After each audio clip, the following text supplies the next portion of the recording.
Hi, this is Mary Kay Beckman with Keller Realty Las Vegas. Today's topic is, what do I need to bring with me when I go house shopping?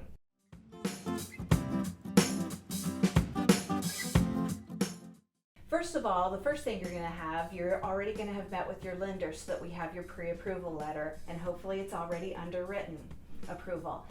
Then you're going to bring your checkbook or wiring information, because if we do write an offer, we're going to need to have your earnest money ready to be wired to title or delivered to title.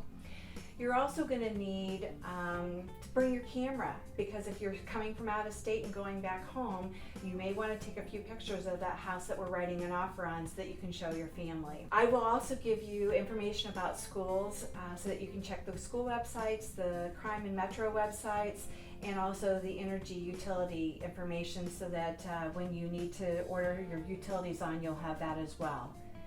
If you have any other questions about what to bring when you're house shopping with me, please give me a call, 702-686-2695. Thank you.